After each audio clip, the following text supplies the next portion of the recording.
Երբ 1915 թվականի հոկտեմբերի 26-ին Երևանի Նոր Քմարաշ վարչական շրջանի հիվանդանոցի մորգում բացեցին մետաղյա պահարանը, բժիշկները գտան մի փաստաթուղթ, որը 30 տարի թաքնված էր պահվել։ Դա բժշկական քարտ էր, ամսաթվով 1986 թվականի մարտ, որտեղ անհայտ ձեռքով գրված էր ախտորոշումը չբացահայտել հանրությանը, հանձնարարություն վերևից։ Այդ քարտի տակ նշված էր անունը, որը ողջ խորհրդային միությունը գիտեր։ Լևոն Իշտոյան, Արարատ 73 թիմի ավագ։ Մարդը, ով 1973 թվականին բերեց Հայաստանին առաջին և միակ խորհրդային չեմպիոնական տիտղոսը։ Բայց ինչու էին բժիշկները թաքցնում իրական ախտորոշումը։ Ով էր այն վերևից մարդը, ով արգելել էր ճշմարտությունը բացահայտել։ Եվ ամենակարևորը, արդյոք այդ լռությունը դատապարտեց ազգային հերոսին դանդաղ և ցավոտ մահվան։ 1973 թվականի սեպտեմբերի 26-ը Երևանի Հանրապետության հրապարակը վերածվել էր մարդկային ծովի։ 200,000 մարդ, ամբողջ քաղաքի կեսը, դուրս էր եկել փողոցներ, դիմավորելու իրենց հերոսներին։ Արարատի ֆուտբոլիստները, ովքեր 3 օր առաջ Կիևում ջախջախել էին Դինամոյին և դարձել խորհրդային ֆուտբոլի պատմության առաջին հայկական չեմպիոններ, վերադարձել էին տուն։ Լևոն Իշտոյանը, 36 տարեկան կապիտանը, կանգնած էր բաց մեքենայի վրա, գրկում չեմպիոնների գավաթը, իսկ ամբոխը գոռում էր նրա անունը այնպես, կարծես նա լիներ թագավոր։ Բայց ոչ ոք չնկատեց, որ կապիտանի աջ ձեռքը թեթևակի դողում էր, երբ նա բարձրացնում էր գավաթը, և նրա ճակատին փայլում էր քրտինքը, թեև օդը արդեն հովանոցային էր։ Ոչ ոք չտեսավ, թե ինչպես նա մի պահ բռնեց մեքենայի դռան ձեռնակը հավասարակշռությունը չկորցնելու համար։ Հանրապետության հրապարակում կանգնած մարդիկ տեսնում էին միայն հաղթանակը,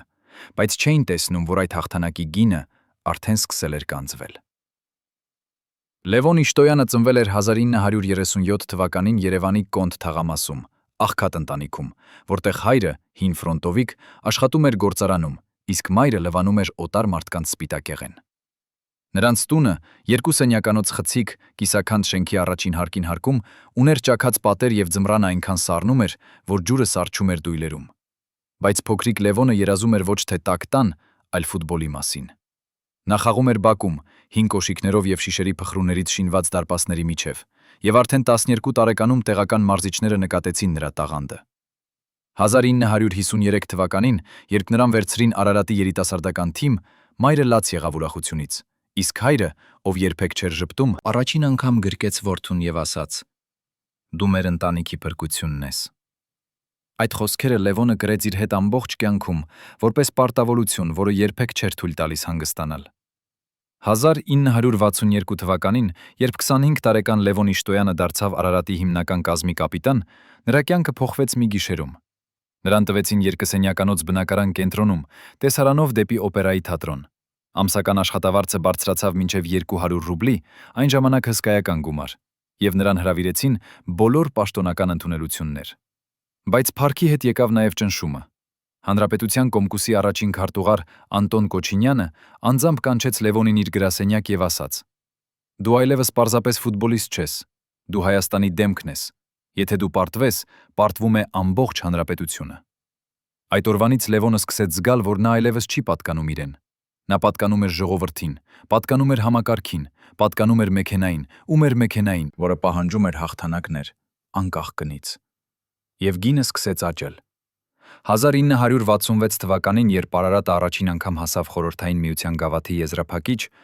Լևոնի աջ ծնկում սկսվեցին ցավեր։ Նա չասաց ոչ ոքի, վախենալով, որ կհանեն հիմնական կազմից։ Նա սկսեց խմել ցավազրկողներ, առավոտյան 2 հատիկ, երեկոյան 3, իսկ խաղերից առաջ ներարկումներ։ Թիմի բժիշկ Վահագն Սարգսյանը, 50 տարեկան փորձառու մարդ, ով տեսել էր հարյուրավոր սպորտսմենների կործանումներ, մի օր կանգնեցրեց Լևոնին մերկարանում և ասաց. «Լևո,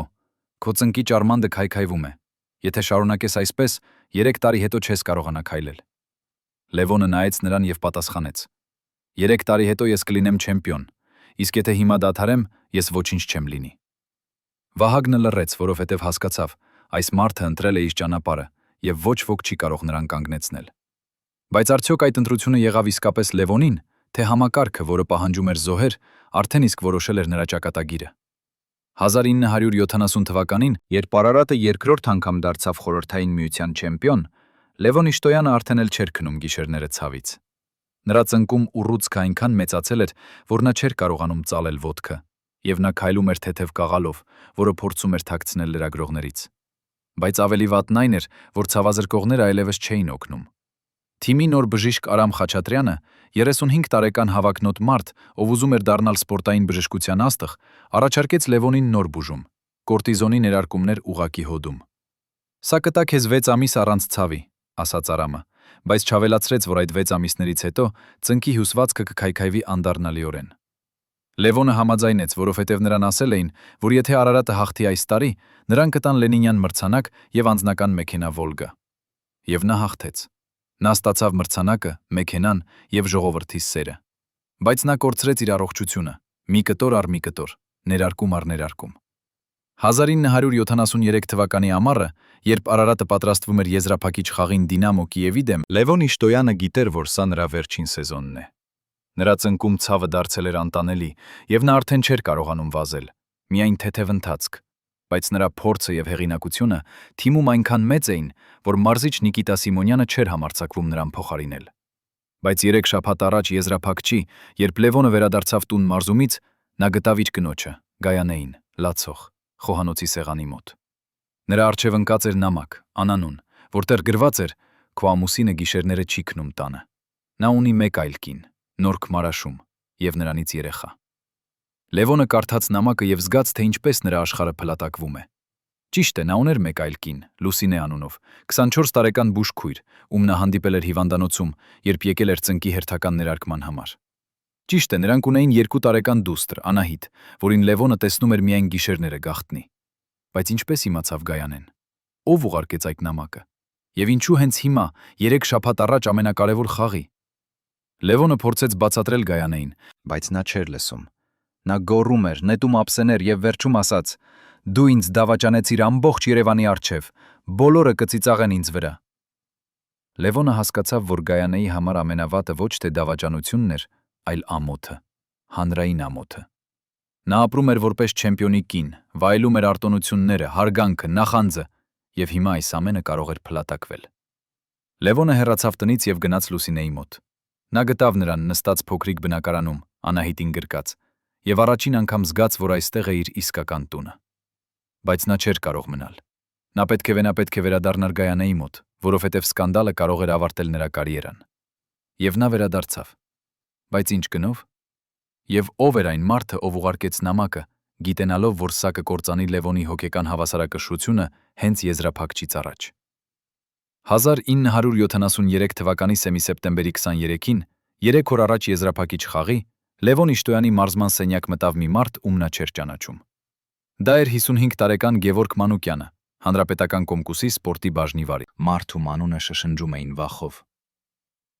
Գևորգը փակեց դուռը, նստեց Լևոնի դիմաց եւ ասաց. «Ես գիտեմ քո գաղտնիքի մասին։ Ես գիտեմ Լուսինեի եւ Անահիտի մասին։ Եվ ես կարող եմ դարձնել սա հանրային, կամ կարող եմ լռել։ Դա կախված է քեզանից»։ Լևոնը զգաց, թե ինչպես սառը քրտինքը հոսում է նրա մեջքով։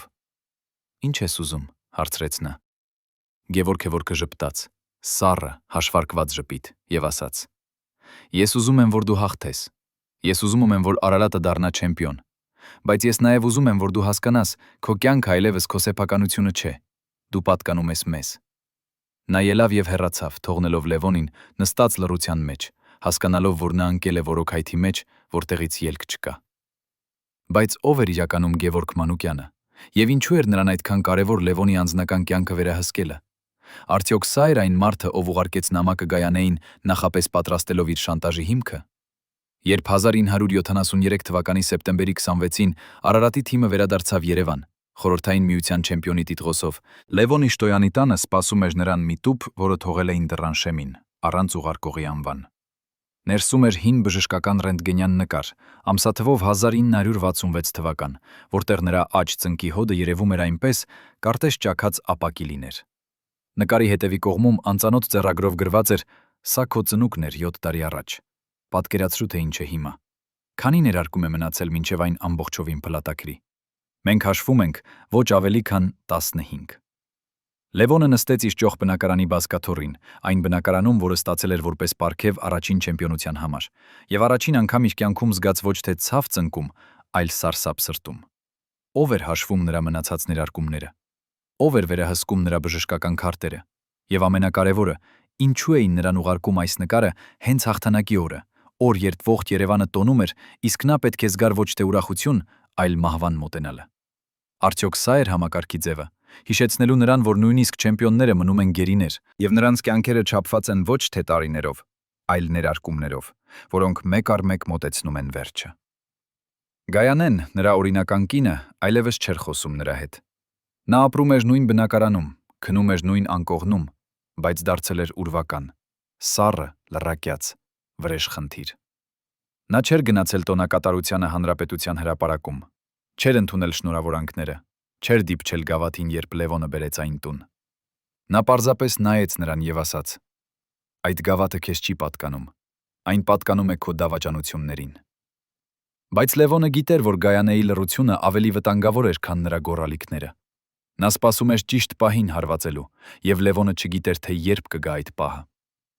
Մինչդեռ Լուսինեն, նրա գաղտնի կինը, ապրում էր Նորք Մարաշի փոքրիկ բնակարանում, 2 տարեկան Անահիտի հետ, սպասելով Լևոնի գիշերային այցելություններին, որոնք դառնում էին ավելի ու ավելի հազվադեպ։ Նա չէր պահանջում ոչինչ, ոչ փող, ոչ ճանաչում, ոչ պաշտոնական կարգավիճակ։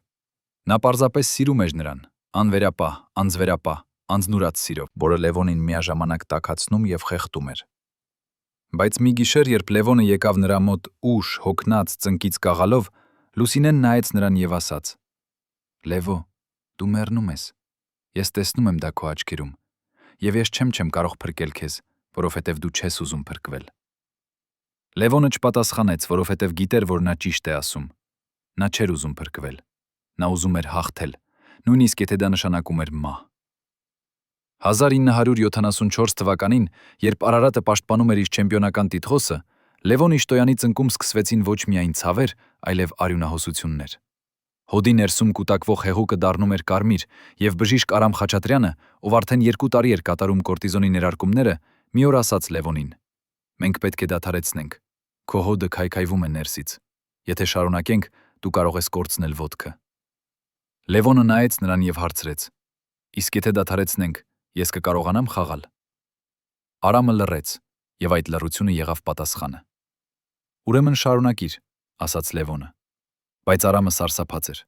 Նա գիտեր, որ եթե Լևոնի հետ ինչ-որ բան պատահի, մեղավոր կհամարեն նրան։ Եվ նա գնաց Գևորգ Մանուկյանի մոտ, Հանրապետական կոմկուսի սպորտի բաժնի վարիչ, եւ ասաց. «Մենք պետք է հանենք Իշտոյանին թիմից, նա վտանգի մեջ է»։ Գևորգը լսեց նրան ուշադիր, ապա ժպտաց եւ ասաց. «Բժիշկ Խաչատրյան, քո աշխատանքը բուժելն է, ոչ թե որոշումներ կայացնելը։ Իշտոյանը կխաղա, քանի դեռ կարող է կանգնել ոտքերի վրա։ Եվ եթե դու չես ուզում նրան ներարկումներ անել, մենք կգտնենք մեկ ուրիշին, ով կանի»։ Արամը հասկացավ, որ նա անկղմված է մի համակարգի մեջ, որտեղ մարդկային կյանքը արժե ավելի քիչ, քան սպորտային տիտղոսը, եւ նա շարունակեց ներարկումները, իր ձեռքերը դողալով, իր խղճմտանքը խեղդելով։ Բայց ով էր իրականում Գևորգ Մանուկյանը, եւ ինչու էր նրան այդքան կարեւոր Լևոնի շարունակական խաղը, նույնիսկ գնով նրա կյանքի։ Արդյոք կային ավելի խոր շահեր, որոնք կապված էին ոչ թե ֆուտբոլի, այլ քաղաքականության, փողի, իշխանության հետ։ 1975 թվականի գարնանը, երբ Լևոն Իշտոյանը դարձավ 38 տարեկան, նա արդեն չէր կարողանում քայլել առանց ցավազրկողների։ Նա արթնանում էր առավոտյան եւ առաջին բանը որանում էր, խմում էր 4 հատիկ անալգին ջրի հետ, ապա սպասում էր 20 րոպե, մինչև ցավը մի փոքր թուլանար, եւ միայն դրանից հետո կարողանում էր ելնել անկողնուց։ Նրա աջ ոտքը այնքան էր ուռել, որ նա չէր կարողանում հագնել սովորական կոշիկներ, միայն մեկ չափ ավելի մեծ, եւ նա քայլում էր այնպես, կարծես ոտքի տակ ապակու կտորներ լինեին։ Բայց ամենավատը ցավը չէր, ամենավատը վախն էր։ Վախը, որ մի օր նա կարթնա եւ ոտքը ընդհանրապես չի շարժվի։ Վախը, որ նա կդառնա անվավեր, կախված օտար մարդկանց օգնությունից, կախված ողորմությունից, կախված այն համակարգից, որը օգտագործեց նրան եւ հիմա կարող է նետել որպես օգտագործված իր։ Եվ այդ վախը ավելի ուժեղ էր, քան ցավը։ Նա սկսեց խմել ոչ շատ, բայց կանոնավոր։ Երեկոյան մի բաժակ կոնյակ, ապա 2, ապա կես շիշ։ Ալկոհոլը թմրեցնում էր ոչ միայն ծնկի ցավը, այլև հոգու ցավը, եւ Լևոնը սկսեց հասկանալ, թե ինչու այդքան շատ նախկին սպորտսմեններ վերջանում են որպես ալկոհոլիկներ։ Նրանք փորձում են խմել իրենց անցյալը, խմել իրենց փառքը, խմել իրենց կորուստը։ Բայց արդյոք Լևոնը կարող էր դիմանալ այդ գայթակղությանը, թե նա էլ էր դատապարտված նույն ճանապարհին։ 1976 թվականի ամռանը, երբ Արարատը կորցրեց չեմպիոնական տիտղոսը Դինամո Թբիլիսիին, Լևոն Իշտոյանը հասկացավ, որ նրա ժամանակն անցել է։ Նա խաղաց վերջին խաղը սեպտեմբերի 12-ին Երևանի Հրազդանի մարզադաշտում 30-30 հազար հանդիսատեսի առջև, եւ երբ նա դուրս եկավ դաշտ, մարդիկ ոտքի ելան եւ ծափահարեցին նրան, երկար, անդադար, արցունքներով։ Նրանք գիտեին, որ սա վերջն է։ Նրանք տեսնում էին, թե ինչպես նա կաղում է, տեսնում էին նրա ցավը, տեսնում էին նրա պայքարը, եւ նրանք ծափահարում էին ոչ թե ֆուտբոլիստին, այլ հերոսին, ով տվեց իր կյանքը նրանց երջանկության համար։ Լևոնը կանգնեց դաշտի կենտրոնում, նայեց շուրջը, այդ մարզադաշտին, որտեղ նա անցկացրել էր իր լավագույն տարիները, եւ թե ինչպես արցունքները հոսում են նրա երեսով։ Նա չէր ուզում լացել հանրության առջև, բայց չէր կարողանում զսպել։ Սա էր ավարտը, սա էր վերջը։ Եվ նա գիտեր, որ այս վերջից հետո սկսվելու է ինչ-որ այլ բան, ավելի վատ, ավելի մութ, ավելի ցավոտ։ Բայց ինչ։ Ինչ սպասում էր նրան այն աշխարհում, որտեղ նա այլևս չէր հերոս, այլ պարզապես հիվանդ մարդ, քայքայված ծնկով եւ դատարկ հոգով։ Երբ Լևոնը հեռացավ մարզադաշտից, նրան սպասում էր մարզչարանում Գևորգ Մանուկյանը, այն մարդը, ով վերահսկել էր նրա կյանքը վերջին 3 տարիների ընթացքում։ Գևորգը նստած էր փայտե նստարանին ծխելով բելոմոր ծխախոտ, եւ երբ Լևոնը մտավ, նա ասաց. «Լավ խաղ էր, արժանավայել ավարտ»։ Լևոնը նայեց նրան եւ զգաց ատելություն, խորը, վառ ատելություն այն մարդու նկատմամբ, ով դարձրել էր նրան գործիք, մարիոնետ, զոհ։ «Ինչ ես ուզում», հարցրեց Լևոնը։ Գևորգը ժպտաց եւ ասաց.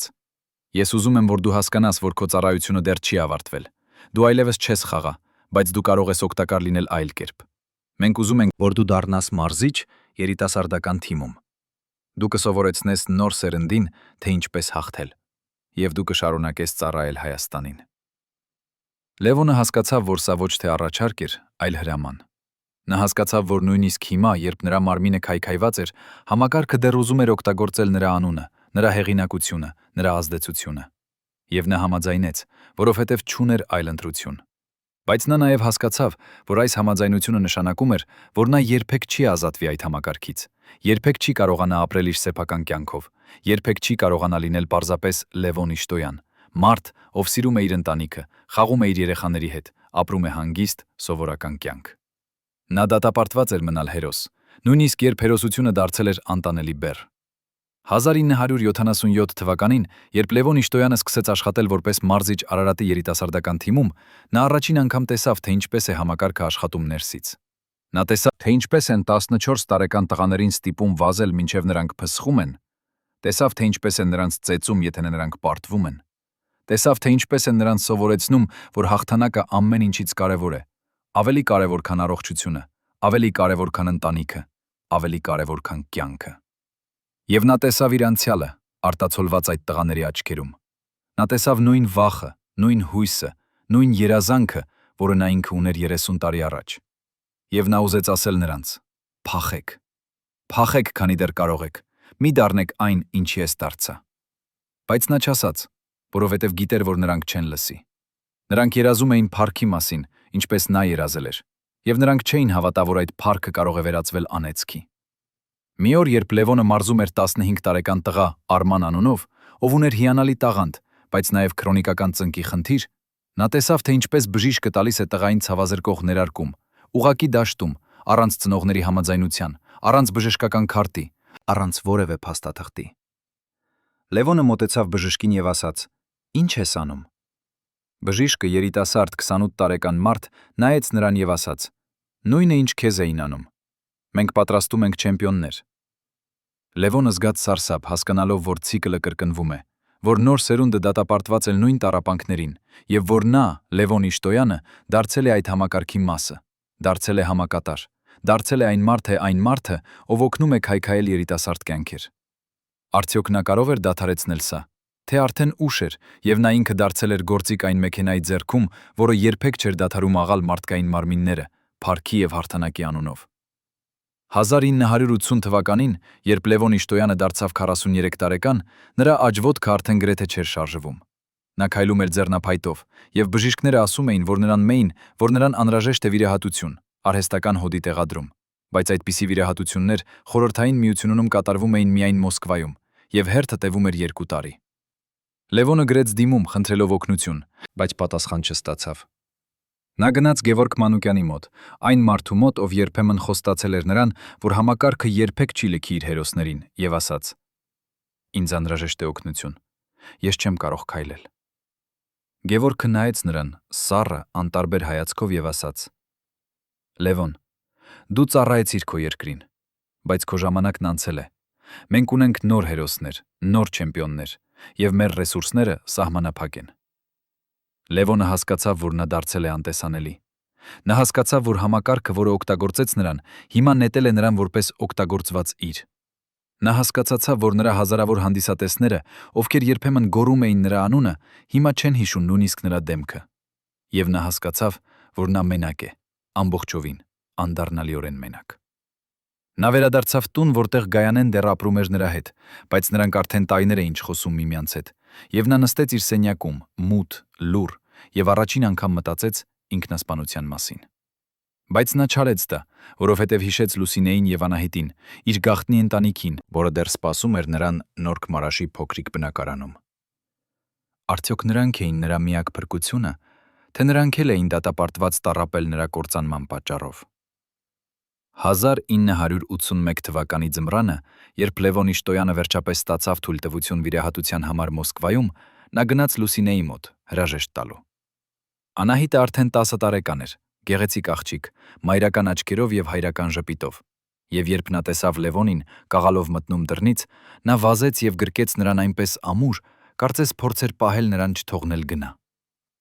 Լևոնը նստեց նրանց փոքրիկ խոհանոցում, խմեց թեյ, որը Լուսինեն եփեց նրա համար, եւ առաջին անգամ իր կյանքում զգաց, որ սա է իսկական երջանկությունը։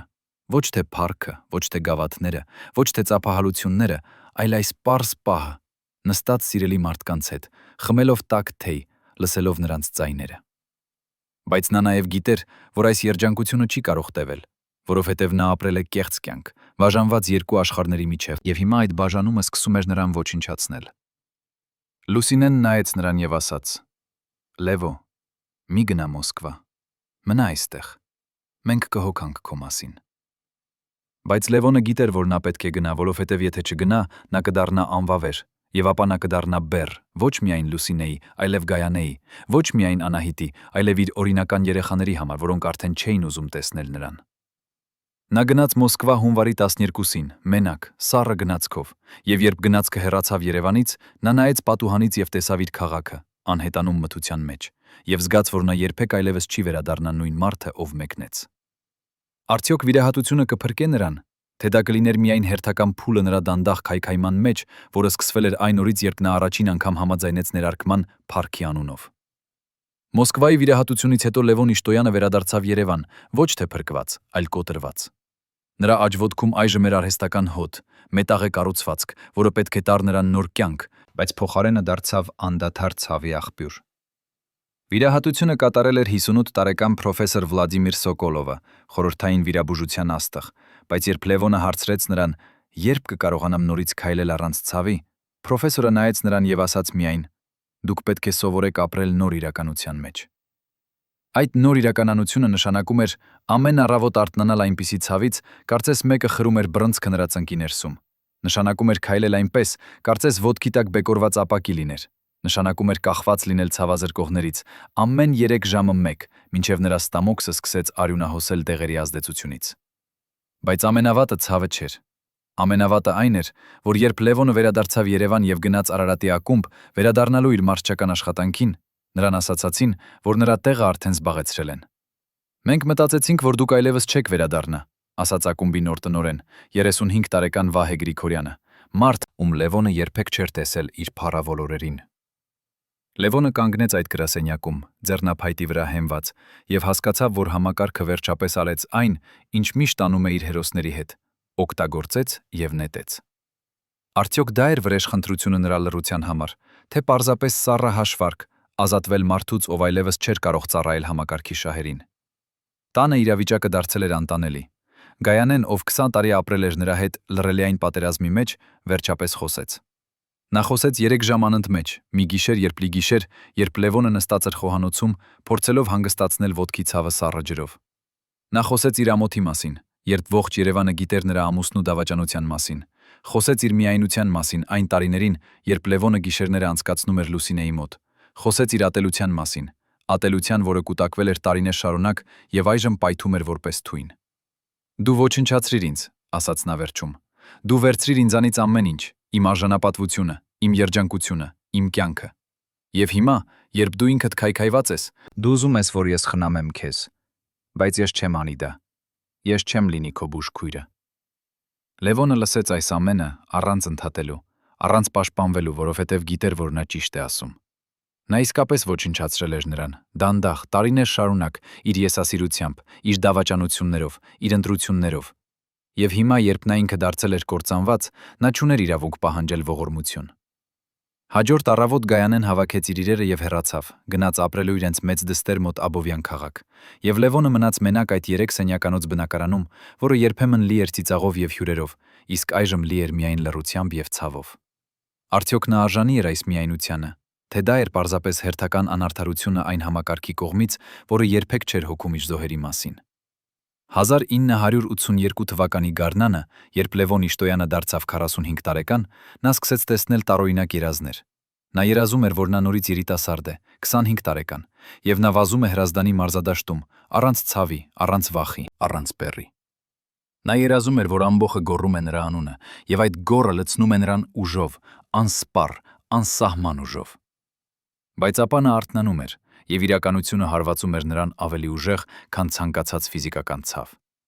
Նա արթնանում էր իր դատարկ բնակարանում, իր քայքայված ոտքով, իր կործանված կյանքով, եւ հասկանում էր, որ այդ երազները չէին փրկություն։ Դրանք էին տանջանք, որովհետև ցույց էին տալիս նրան այն, ինչ նա կորցրել էր եւ երբեք չէր վերադառնա։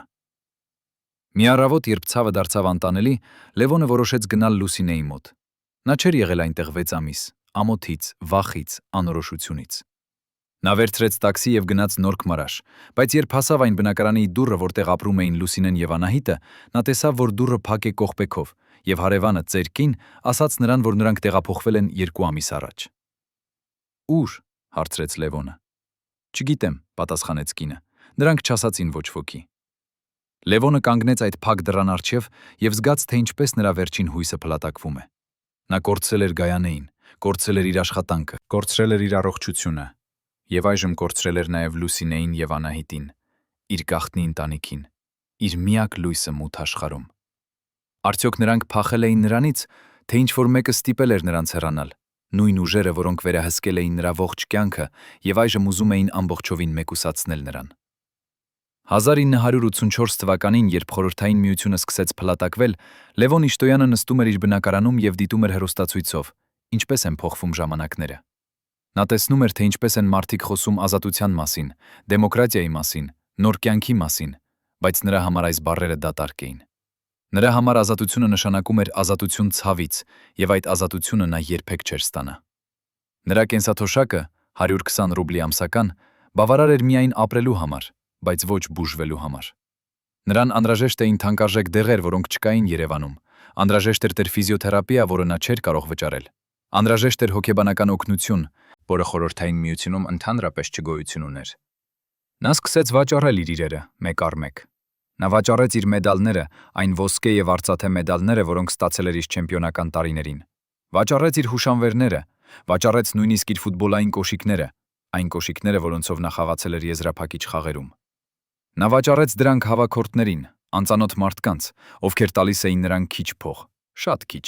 բայց նա ընդունում էր, որովհետև չուներ այլ ընտրություն։ Եվ ամենաառավատալին այն էր, որ երբ նա վաճառեց իր վերջին մեդալը, ոսկե մեդալ 1973 թվականի չեմպիոնության համար, գնորդը 30 տարեկան մարդ նայեց նրան եւ ասաց. «Դուք Լևոն Իշտոյանն եք։ Իմ հայրը ձեզ երկրպագում էր»։ Լևոնը ժպտաց դառնորեն եւ ասաց. «Ասա քո հորը, որ նրա հերոսը այժմ վաճառում է իր անցյալը, դեղեր գնելու համար»։ Արդյոք այս էր վերջնական անկումը, թե դեռ ավելի խորը անդունդներ էին սպասում նրան։ 1986 թվականի մարտին, երբ Լևոն Իշտոյանը սկսեց զգալ ոչ միայն ոտքի ցավը, այլև կրծքավանդակի ցավը, նա գիտեր, որ ինչ-որ բան սխալ է։ Նա գնաց հիվանդանոց, այն հիվանդանոցը, որտեղ 3 տարի առաջ նրան կատարել էին առաջին ախտորոշումը, եւ պահանջեց հանդիպում բժշկի հետ։ Նրան ընդունեց 45 տարեկան կարդիոլոգ Արմեն Հովանիսյանը, մարդ, ով 10 տարի առաջ եղել էր Լևոնի երկրպագուներից մեկը, բայց այժմ նայում էր նրան ոչ թե որպես հերոսի, այլ որպես հիվանդի։ Արմենը լսեց նրա սիրտը, արեց էլեկտրակարդիոգրամ եւ նրա դեմքը մթնեց։ Լևոն Սամվելի, ձեր սիրտը թուլացած է, ասաց նա։ Սա կարող է լինել տարիների ցավազրկողների օգտագործման հետևանքը, կամ սթրեսի, կամ ընդհանուր քայքայման։ Ձեզ անհրաժեշտ է լուրջ բուժում։ Լևոնը նայեց նրան եւ հարցրեց. Ինչքան ժամանակ ունեմ։ Արմենը լռեց եւ այդ լռությունը ասաց ամեն ինչ։ Եթե դուք շարունակեք այսպես ապրել, առանց բուժման, առանց հանգստի, առանց հույսի, ապա ոչ շատ, ասաց նա վերջապես։ Լևոնը ելավ այդ գրասենյակից եւ հասկացավ, որ նրա մարմինը վերջապես հանձնվում է։ Տարիներ շարունակ նա ստիպել էր այն աշխատել, անտեսելով ցավը, անտեսելով նախազգուշական ազդանշանները, անտեսելով բժշկական խորհուրդները, եւ այժմ մարմինը վրեժ էր լուծում։ Բայց ամենավատը այն էր, որ նա չուներ փող բուժման համար, չուներ ընտանիք, որը կխնամեր նրան, չուներ ընկերներ, ովքեր կօգներ նրան։ Նա ուներ միայն իր միայնությունը եւ իր ցավը։ Արդյոք սա էր այն վերջը, որին նա դատապարտված էր, մեռնել մենակ, մոռացված, անտեսված։ Կարծես նա երբեք չէր եղել հերոս, կարծես նրա հաղթանակները երբեք չէին տեղի ունեցել։ Բայց մի օր, երբ Լևոնը նստած էր իր բնակարանում նայելով հին լուսանկարներին, որոնք դեռ չէր վաճառել, նա լսեց դռան զանգը։ Նա բացեց դուռը եւ տեսավ երիտասարդ կնոջ, 28 տարեկան, ով ներկայացավ որպես լրագրող Նարինե Սարգսյան, նոր անկախ թերթից, որը հենց նոր սկսել էր աշխատել Երևանում։ Ես ուզում եմ գրել ձեր մասին, ասաց նա։ Ես ուզում եմ, որ մարդիկ իմանան ճշմարտությունը, ոչ թե փառահեղ լեգենդը, այլ իրական պատմությունը։ Լևոնը նայեց նրան եւ զգաց ինչ-որ բան, ինչ չէր զգացել տարիներ շարունակ։ Հույս։ Հույս, որ գուցե նրա տառապանքը չէր ընդունակ, որ գուցե նրա պատմությունը կարող էր օգնել ուրիշներին, չկրկնել նրա սխալները, չընկնել նույն որոքայթները։ Նա հրավիրեց Նարինեին ներս եւ նրանք խոսեցին 6 ժամ։ Լևոնը պատմեց ամեն ինչ՝ ներարկումների մասին, շանտաժի մասին, դավաճանությունների մի մասին, համակարգի մասին, որը օգտագործում եւ նենետում էր իր հերոսներին։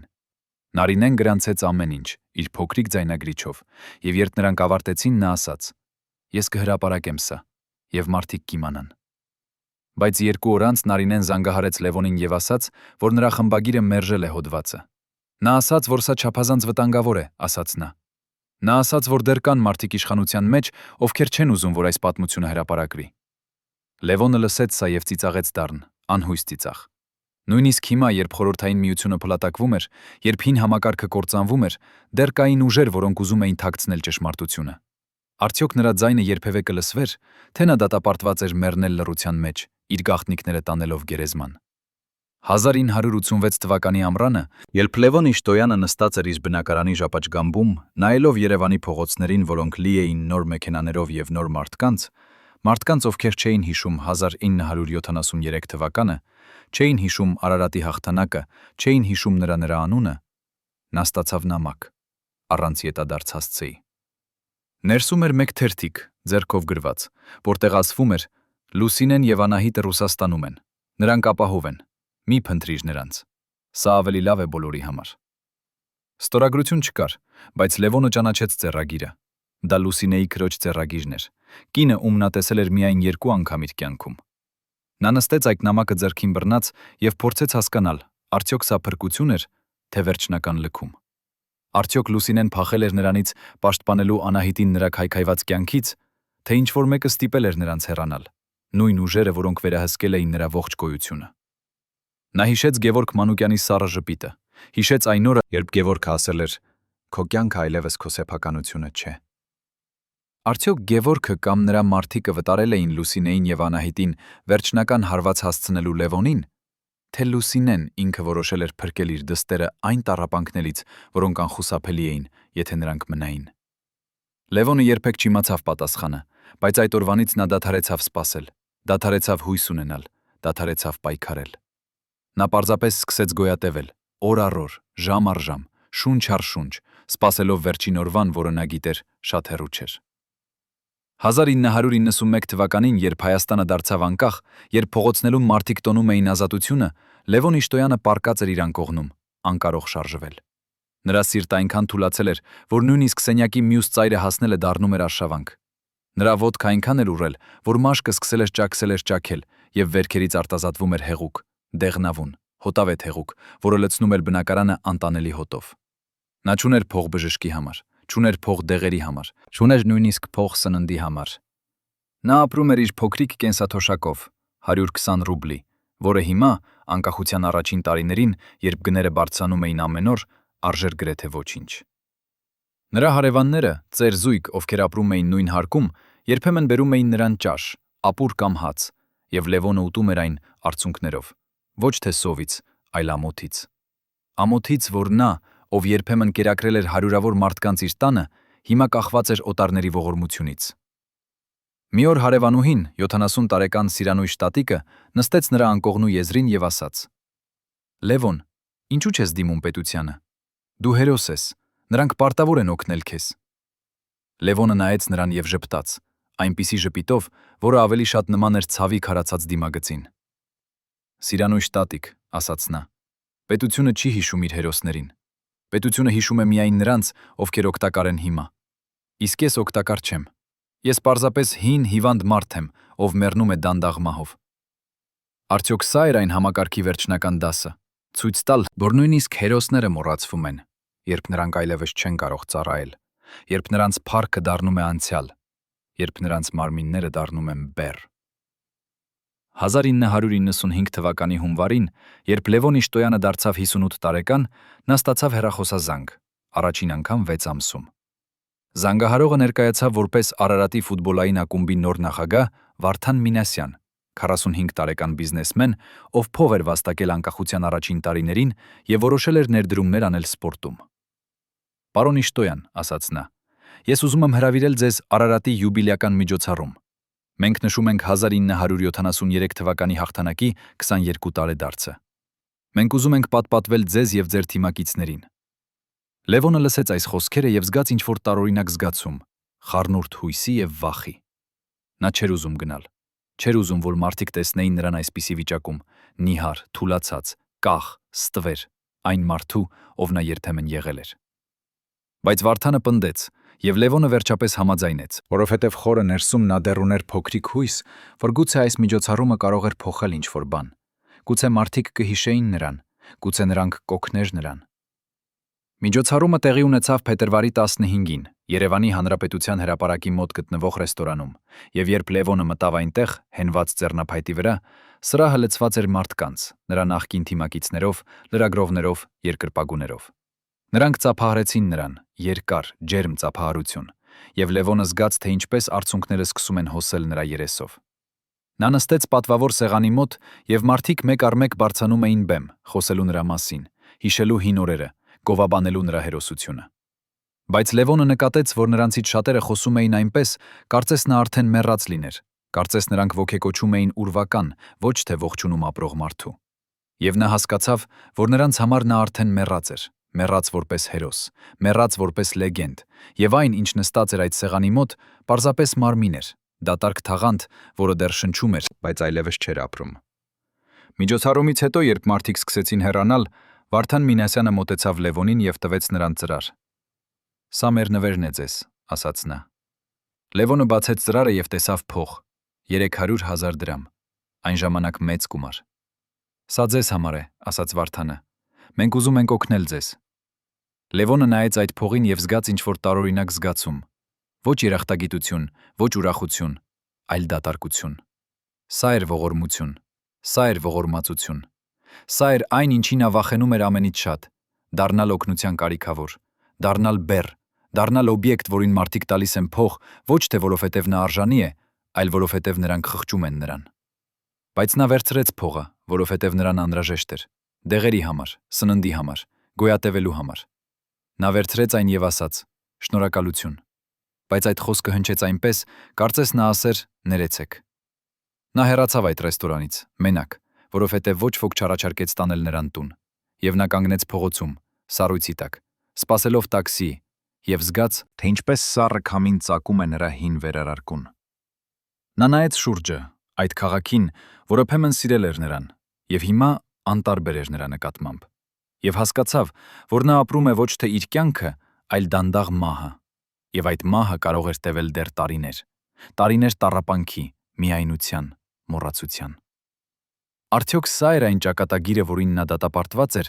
թե դեռ կար փրկություն, ինչ-որ տեղ, ինչ-որ կերպ, ինչ-որ մեկի մոտ։ 1998 թվականի աշնանը, երբ Լևոն Իշտոյանը դարձավ 61 տարեկան, նրա սիրտը սկսեց խափանվել։ Նա արթնանում էր գիշերները չկարողանալով շնչել, զգալով, թե ինչպես կրծքավանդակը սեղմվում է, կարծես ինչ-որ մեկը նստած լիներ նրա վրա։ Նա կանչում էր օգնություն, բայց ոչ ոք չէր լսում,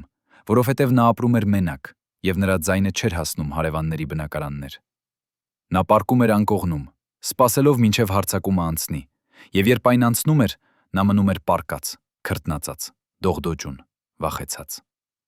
Նա գիտեր, որ մի օր այդ հարձակումը չի անցնի, եւ նա կմեռնի այնտեղ, իր անկողնում, մենակ։ Եվ գուցե օրեր կանցնեն, մինչև ինչ-որ մեկը գտնի նրա մարմինը։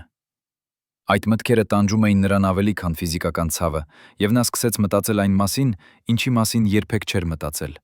ինքնասպանության մասին։ Ոչ թե որովհետև ուզում էր մեռնել, այլ որովհետև ուզում էր վերահսկել իր մահը։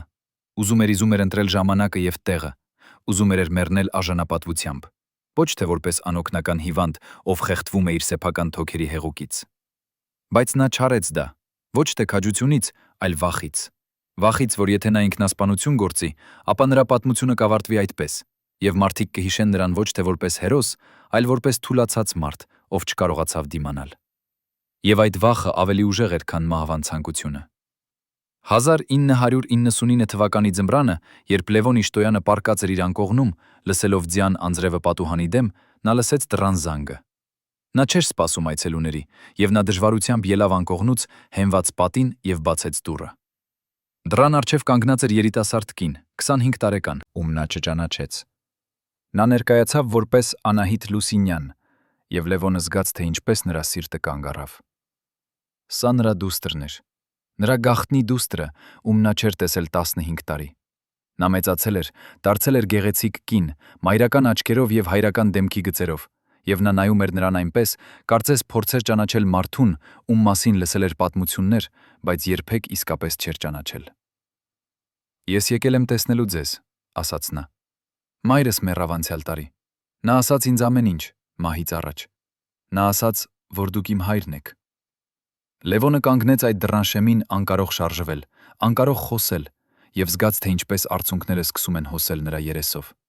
Նա ուզում էր գրկել նրան, ուզում էր ասել նրան, թե որքան նա սիրել է նրան եւ նրա մորը, ուզում էր բացատրել, թե ինչու նա չկարողացավ լինել նրանց կողքին, բայց նա չկարողացավ արտասանել ոչ մի խոսք։ Անահիտը մտավ ներս, նստեց նրա հետ, եւ նրանք խոսեցին 3 ժամ։ Նա պատմեց նրան իր կյանքի մասին, ինչպես նրանք ապրել են Ռուսաստանում, ինչպես մայրը աշխատել է 2 աշխատանքում, մեծացնելու նրան, ինչպես նա սովորել է համալսարանում եւ դարձել բժիշկ։ Եվ Լևոնը լսեց այս ամենը, հպարտությամբ եւ ցավով, հասկանալով, որ նա բաց է թողել իր դստեր ողջ կյանքը, բաց է թողել նրա առաջին քայլերը, նրա առաջին խոսքերը, նրա ծննդյան օրերը, նրա շրջանավարտությունը, նրա երջանկությունը եւ նրա տառապանքները։ Արդյոք նա կարող էր փոխհատուցել այդ կորցրած տարիները, թե արդեն ուշ էր, եւ նա կարող էր միայն նայել հեռվից այն կյանքին, որը կարող էր ունենալ, բայց երբեք չունեցավ։ Անահիտը սկսեց այցելել նրան, շաբաթը 1 անգամ, ապա 2 անգամ, ապա գրեթե ամեն օր։ Նա բերում էր նրան սնունդ, դեղեր, մաքրում էր նրա բնակարանը, լվանում էր նրա հագուստները, եւ Լևոնը զգում էր, թե ինչպես նրա կյանքը դանդաղ փոխվում է։ Առաջին անգամ 15 տարում նա չէր զգում իրեն մենակ։ Առաջին անգամ նա ուներ պատճառ արթնանալու առավոտյան։ Առաջին անգամ նա ուներ հույս, որ գուցե նրա կյանքը դեռ ունի իմաստ։ Բայց նրա մարմինը շարունակում էր քայքայվել։ Նրա սիրտը թուլանում էր ամեն օր, նրա ոտքը այլևս գրեթե չէր շարժվում, եւ բժիշկները ասում էին, որ նրան մնացել է ոչ շատ ժամանակ։ Անահիտը որպես բժիշկ գիտեր սա, բայց նա չէր ասում նրան։ Նա պարզապես շարունակում էր գալ, շարունակում էր խնամել նրան, շարունակում էր սիրել նրան անվերապահ սիրով, որը Լևոնը չէր արժանի, բայց որը նա ստանում էր որպես վերջին նվեր իր կյանքում։ Մի օր, երբ Անահիտը նստած էր նրա անկողնու եզրին, Լևոնը նայեց նրան եւ ասաց. «Ներիր ինձ»։ Անահիտը նայեց նրան եւ ժպտաց, տխուր, բայց ջերմ ժպիտով։ «Ինչի համար», հարցրեց նա։ «Այն ամենի համար», ասաց Լևոնը։ «Այն համար, որ ես չեղա քեզ համար։ Այն համար, որ ես ընտրեցի փառքը քո եւ քո մոր փոխարեն։ Այն համար, որ ես եղա վատ հայր»։ Անահիտը բռնեց նրա ձեռքը եւ ասաց. «Դուք չեք կարող ընտրել այն, ինչ արդեն ընտրված էր ձեզ համար։ Համակարգը ընտրեց ձեզ համար, Եվ դուք արեցիք այն, ինչ կարողացաք։ Դա բավական է։ Բայց Լևոնը գիտեր, որ դա բավական չէր, երբեք բավական չէր լինի, յան չէր լինի, եւ նա կմեռներ այդ մեղքի բեռով, մեղքի, որը նա երբեք չէր կարող լվանալ։ 1999 թվականի մարտի 20-ին, երբ գարնանը սկսում էր հասնել Երևան, երբ ձյունը հալվում էր եւ փողոցներում երևում էին առաջին ծաղիկները, Լևոն Իշտոյանի սիրտը դադարեց զարկել։ Նա մեռավ իր անկողնում, մենակ, բայց ոչ լքված, որովհետև Անահիտը եկավ 3 ժամ անց եւ գտավ նրան։ Նա չլաց, չգոռաց, չկոտրվեց։ Նա պարզապես նստեց նրա անկողնու եզրին, բռնեց նրա սառած ձեռքը եւ ասաց. «Հանգստացեք, հայրիկ, դուք վերջապես ազատ եք»։ Եվ գուցե նա ճիշտ էր ասում։ Գուցե մահը եղավ Լևոնի միակ փրկությունը։ Փրկություն ցավից, փրկություն մեղքից, փրկություն համակարգից, որը օգտագործեց նրան եւ նետեց, բայց երբեք չթողեց նրան իսկապես ապրել։ Նրա թաղումը տեղի ունեցավ մարտի 23-ին, Երևանի տոկմաղ գերեզմանատանը, եւ եկան 300 մարդ, նախկին թիմակիցներ, երկրպագուներ, լրագրողներ, պաշտոնյաներ, ովքեր երբեք չօգնեցին նրան կենթանանի ժամանակ, բայց եկան նրա թաղմանը, ցույց տալու իրենց հարգանքը։ Նրանք խոսեցին նրա մասին որպես հերոսի, որպես լեգենդի, որպես մարդու, ով տվեց ամեն ինչ իր երկրի համար։ Բայց ոչ ոք չխոսեց ճշմարտության մասին, այն մասին, որ այդ երկիրը վերցրեց ամեն ինչ նրանից եւ ոչինչ չտվեց փոխարենը։ Այն մասին, որ համակարգը քայքայեց նրան եւ ապա մոռացավ նրան, այն մասին, որ նա մեռավ, աղքատ, հիվանդ, միայնակ, ոչ թե որովհետեւ նա թույլ էր, այլ որովհետեւ նա եղավ զոհ մեքենայի, որը երբեք չէր հոգում իր զոհերի մասին։ Անահիտը կանգնած էր գերեզմանի մոտ, լուռ, չլացող, եւ երբ բոլորը հեռացան, նա մնաց մենակ։ Նա նայեց այդ թարմ հողին, որի տակ պառկած էր մարդը, ում նա ճանաչեց միայն վերջին 2 տարիներին, եւ զգաց ինչ-որ տարօրինակ զգացում, ոչ թե ցավ, այլ զայրույթ։ Զայրույթ համակարգի նկատմամբ, որը քայքայեց նրա հորը, զայրույթ մարդկանց նկատմամբ, ովքեր օգտագործեցին նրան եւ նետեցին, զայրույթ հասարակության նկատմամբ, որը երկրպագում էր նրան, երբ նա հաղթում էր, բայց մոռացավ նրան, երբ նա կորցրեց։ Նա որոշեց, որ չի լռի։ Նա որոշեց, որ կպատմի իր հոր պատմությունը, ամբողջ ճշմարտությունը, ոչ թե փառահեղ լեգենդը, այլ ցավոտ իրականությունը։ Նա գիտեր, որ շատերը չեն ուզի լսել, շատերը կփորձեն կանգնեցնել նրան, շատերը կասեն, որ նա ապականում է հերոսի հիշատակը, բայց նա նաև գիտեր, որ եթե նա չպատմի այս պատմությունը, ապա ուրիշ երիտասարդներ կդատապարտվեն նույն ճակատագրին, կդատապարտվեն դառնալ գործիքներ համակարգի ձեռքում, կդատապարտվեն տալ իրենց կյանքերը փառքի համար, որը վերածվում է անեծքի։ Իսկ ինչ վերաբերում է Գևորգ Մանուկյանին, այն մարդուն, ով վերահսկել էր Լևոնի կյանքը եւ քայքայել նրան դանդաղ, բայց անխուսափելիորեն, նա շարունակեց ապրել մինչև 1999 թվականը, երբ նա մեռավ իր տանը 81 տարեկան հասակում, հարուստ, հարգված, շրջապատված ընտանիքով եւ ընկերներով։ Նա երբեք չպատասխանեց իր արարքների համար, երբեք չզղջաց իր ընտրությունների համար, երբեք չճանաչեց, որ նա եղավ մասը մեքենայի, որը ոչնչացրեց հարյուրավոր կյանքեր։ Նրա թաղումը եղավ պաշտոնական, հանդիսավոր, եւ մարդիկ խոսեցին նրա մասին որպես սպորտի զարգացման նվիրյալ, որպես հայրենասեր, որպես օրինակելի քաղաքացի։ Ոչ ոք չհիշեց Լևոն Իշտոյանին այդ թաղմանը։ Ոչ ոք չկապեց Գևորգի անունը այն ողբերգության հետ, որը նա օգնեց ստեղծել։ Եվ սա գուցե եղավ ամենամեծ անարդարությունը, այն, որ զոհերը մեռնում են մոռացված, իսկ տահիճները մեռնում են պատվված։ Բայց պատմությունը չի մոռանում։ Եվ գուցե մի օր, երբ ինչ-որ մեկը կարդա այս պատմությունը, նա կհասկանա, թե ով իսկապես եղավ հերոսը եւ ով եղավ չարագործը։ Այսօր, երբ դուք քայլում եք Երևանի փողոցներով, երբ դուք անցնում եք Հանրապետության հրապարակով, որտեղ 1973 թվականին 200,000 մարդ դիմավորեց Արարատի չեմպիոններին, դուք չեք տեսնի Լևոն Իշտոյանի արձանը։ Դուք չեք տեսնի հուշատախտակը նրա պատվին։ Դուք չեք տեսնի փողոցը, որը կոչվի նրա անունով։ Համակարգը, որը օգտագործեց նրան, մոռացավ նրան նույնիսկ մահից հետո։ Բայց գուցե դա ավելի լավ է։ Գուցե Լևոն Իշտոյանը չի ուզում հիշվել որպես արձան կամ փողոցի անուն։ Գուցե նա ուզում է հիշվել որպես մարդ, պարզապես մարդ, ով սիրեց ֆուտբոլը, ով երազեց փառքի մասին, ով արեց սխալներ, ով տառապեց, ով պայքարեց եւ ով վերջապես գտավ հանգիստը։ Եվ գուցե իսկական հարցը ոչ թե այն է, արդյոք նա եղավ հերոս, թե զոհ, այլ այն է, արդյոք մենք որպես հասարակություն սովորել ենք ինչ-որ բան նրա պատմությունից, թե մենք շարունակում ենք ստեղծել նոր Լևոն Իշտոյաններ, նոր զոհել մեր անբավարար համակարգերի, մեր անողոք հավակնությունների, մեր կույր երկրպագության փառքին, որը գալիս է մարդկային գնով։ Ընկերներ, ինչպես եք վերաբերվում Լևոն Իշտոյանին եւ նրա պատմությանը։ Արդյոք նա եղավ զո համակարգի, որը օգտագործեց եւ նետեց իր հերոսներին, թե նա ինքը պատասխանատու է իր ընտրությունների համար։ Արդյոք բժիշկները կարող էին փրկել նրան, եթե համակարգը թույլ տար, թե նրա ճակատագիրը արդեն կնքված էր այն օրից, երբ նա համաձայնեց առաջին ներարկմանը։ Գրեք ձեր կարծիքը մեկնաբանություններում։ Մենք ուզում ենք իմանալ, թե արդյոք ձեր քաղաքում հիշում են Արարատ 73-ի հերոսներին, եւ արդյոք նրանց պատմությունները սովորեցրել են մեզ ինչ-որ բան։ Եթե այս պատմությունը դիպավ ձեր սրտին, դրեք լայք եւ բաժանորդագրվեք մեր ալիքին։ Մենք շարունակելու ենք պատմել ճշմարտությունը, որը շատերը փորձում են թաքցնել։ Շնորհակալություն դիտուն դիտելու համար, եւ հիշեք, ամենամեծ հերոսությունը ոչ թե հաղթելն է, այլ մարդկային մնալը նույնիսկ այն ժամանակ, երբ համակարգը փորձում է քեզ վերածել մեքենայի։